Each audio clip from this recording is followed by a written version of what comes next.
And what if I told you the creative engine of a legendary band just stopped? He didn't have a fight, didn't storm out in a fit of rage. He just quietly, almost professionally, told his bandmates that he was done writing music for them forever. Now, the singer, a guy who's fronted the band for over 30 years, is left wondering how the hell he's going to make a living. Here's how one of progressive metal's most important bands is being silently erased. Like, subscribe. Thank you. The Fates Warning began in 1982 in Hartford, Connecticut. Not as a calculated project, but as a group of kids obsessed with a new wave of British metal. Jim Matheos, Victor Arduini on guitars, Joe DiBiase on bass, Steve Zimmerman on drums, and the unmistakable John Arch on vocals bonded over a shared love for the galloping rhythms of Iron Maiden and that dual guitar attack of Judas Priest and Iron Maiden. But from the very beginning, something was different. They weren't just copying their heroes. They were twisting that formula, adding layers of complexity and this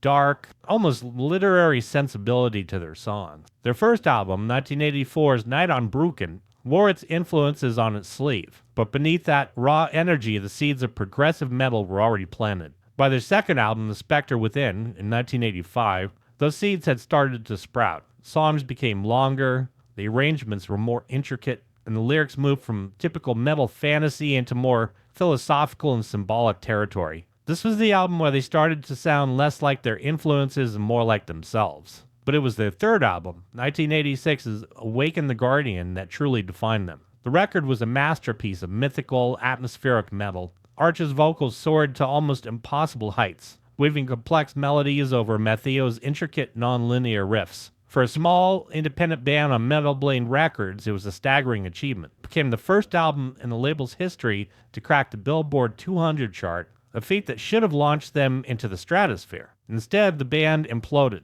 Just as they were gaining real momentum, John Arch was out. The official story that circulated for years was that Arch couldn't fully commit. He had a full-time job as a furniture maker and a family, and the prospect of endless touring and the unstable life of a professional musician did not appeal to him. The band wanted to go all in, and Arch had one foot still planted in the real world. For fans, it was a devastating blow. Arch's voice was the soul of the band's early sound, and his departure created this gap in the fan base that exists to this day. The Arch era versus the Alder era. The band moved on, bringing in a young Texan singer named Ray Alder. Alder had a completely different voice. Powerful, gritty, more grounded than Arch's ethereal wail. The change was immediate, profound. That first album with Alder, 1988's No Exit, was a different beast entirely. Heavier, more aggressive, contained silent cries. His video got a lot of airplay on MTV's Headbangers Ball. The album climbed even higher on the charts than its predecessor, reaching number 111. Seeing the gamble had paid off. The next album, 1989's Perfect Symmetry, saw them lean even harder into their progressive roots. With the addition of the technically gifted drummer, Mark Zonder,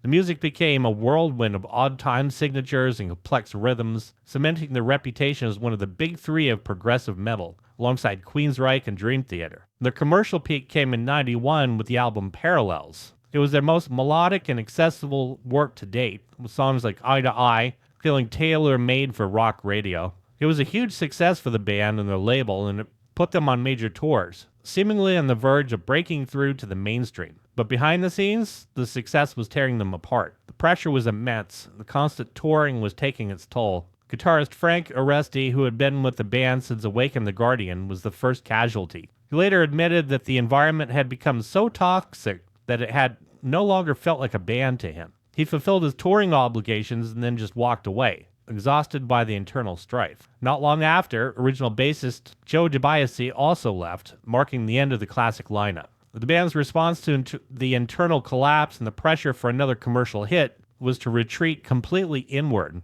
The next major work, 1997's A Pleasant Shade of Grey, was a deliberate act of commercial defiance. It wasn't a collection of songs, it was a single 53-minute piece of music divided into 12 movements. It was dark, melancholy, deeply introspective, polar opposite of the bright, anthemic sound of Parallels. And it turned out to be a bold statement that really got their hardcore fans behind it, but slammed the door shut on any chance of mainstream acceptance. The move set the pattern for the next 2 decades. Fates Warning became a band that operated on its own schedule, seemingly indifferent to the demands of the music industry. The gaps between albums grew longer and longer. After FWX in 2004, the band went silent for nearly 9 years. During this period, it felt to many like they were done for good. Members focused on other projects. Jim Matheos formed the acclaimed prog rock project OSI with Kevin Moore of Dream Theater. Ray Alder fronted the metal band Redemption. It was during this time that Ray Alder reflected on the band's career,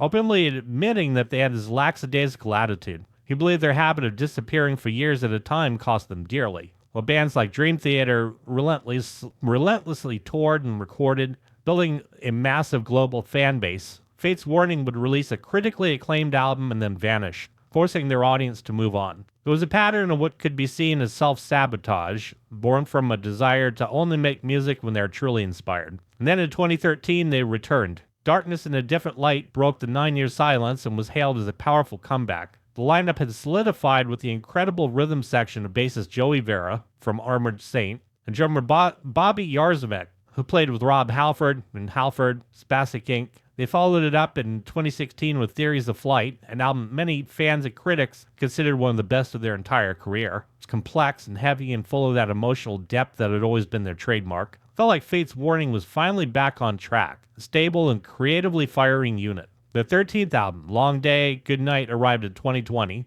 and it was their most ambitious and eclectic record yet, clocking in at over 72 minutes, featuring everything from heavy metal to electronic passages and even string and saxophone sections. The making of the album was a drama in and of itself. Ray Alder, who had moved to Spain, found himself trapped in the pandemic lockdown.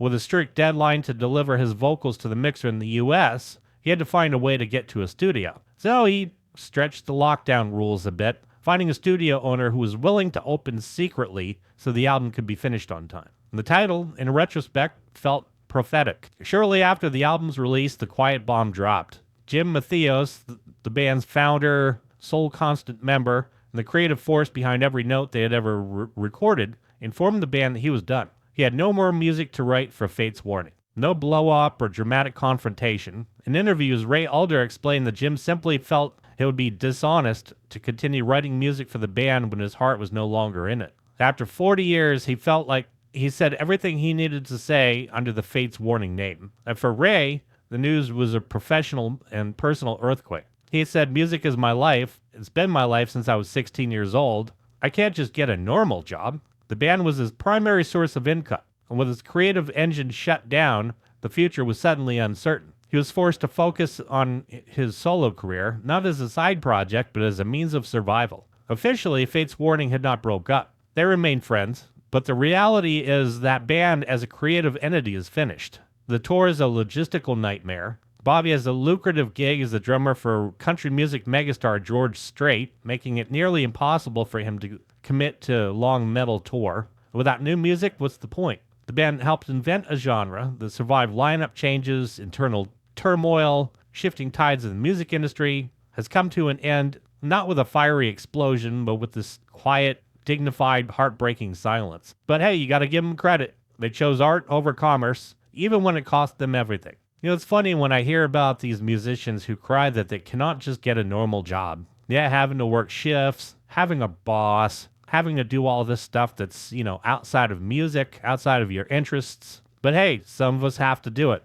I know firsthand. That's just how it goes. So to my subscribers, thank you so much. You freaking rock. If you haven't had a chance to subscribe yet, smack that subscribe button. And while you're at it, hit the like button. Join the family. I want to thank you so much for watching. Oh yeah, hit that hype button too if you don't mind. I appreciate that.